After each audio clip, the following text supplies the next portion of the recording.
পর্যটকদের কারণে বিপাকে স্পেনের স্থানীয় বাসিন্দারা। মালিকরা বেশি লাভের আশায় উচ্চ মূল্যে তাদের ফ্ল্যাট ভাড়া দিচ্ছেন বিদেশি পর্যটকদের কাছে, ফলে স্বল্প আয়ের মানুষরা থাকার সুযোগ পাচ্ছেন না।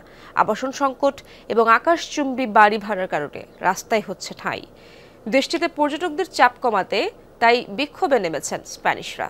সিলন ফ্যামিলি ব্লেন্ডের কড়ালিকার আর সতেজ স্বাদের পারফেক্ট ব্লেন্ডে স্বপ্নেরা মেলুক টানা। শহরটির বাসিন্দাদের অভিযোগ, পর্যটকদের কারণে বেড়েছে বাড়ি, ফ্ল্যাট আর অ্যাপার্টমেন্টের ভাড়া। উচ্চ বাড়ি ভাড়ার কারণে নিজ শহরে মিলছে না মাথা গোঁজার ঠাঁই। এখানে বাড়ি ভাড়া অতিরিক্ত, থাকা খাওয়ার খরচ জোগাতে হোটেলে ট্যুরিস্টদের খাবার সার্ভ করছি। এভাবে চলতে পারে না। প্রতিবাদ জানাতে রাস্তায় নেমেছি। এ শহরে পর্যটকদের সংখ্যা কমাতে হবে। আমাকে বাড়ি ছেড়ে দেওয়ার নোটিশ দিয়েছে। আমার মতো আরো অনেকেই আছেন। পর্যটকদের চাহিদা বেড়ে যাওয়ায় ওরা আমাদের বাসা ভাড়া দিতে চায় না, বরং ট্যুরিস্টদের কাছ থেকে নেয়। এত বছর ধরে এই এলাকায় আছি, নিয়মিত ভাড়া দিয়েছি, কিন্তু এখন কোথায় যাব জানি না। প্রাচীন শহর আলিকান্তের রয়েছে কয়েক হাজার বছরের ইতিহাস।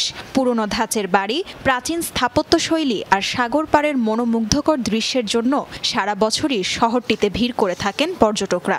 বছরে প্রায় ৫৫ লাখ পর্যটক ভ্রমণ করে শহরটি। তবে পর্যটকদের এই বাড়বাড়ন্তই হিতে বিপরীত ডেকে এনেছে শহরের বাসিন্দাদের জন্য। অতিরিক্ত পর্যটকদের চাপে নিজেদেরই নেই থাকার জায়গা। এলাকার যে বাড়িতে আগে মানুষ ভাড়া থাকতো সেগুলো এখন টুরিস্টদের দখলে। বেশি লাভের আশায় বলতে গেলে সব বাড়ি ব্যবহৃত হচ্ছে টুরিস্টদের জন্য। ভাড়া থাকা বাসিন্দাদের এক প্রকার জোর করে ঘর ছাড়া করা হয়েছে। অতিরিক্ত ভাড়ার কারণে অন্য কোনো বাসা ভাড়াও নিতে পারছেন না কেউ। আবাসিক যে বাড়িগুলো চুক্তির ভিত্তিতে পর্যটকদের ভাড়া দেওয়া হয়, একেই বলা হয় হলিডে হোম।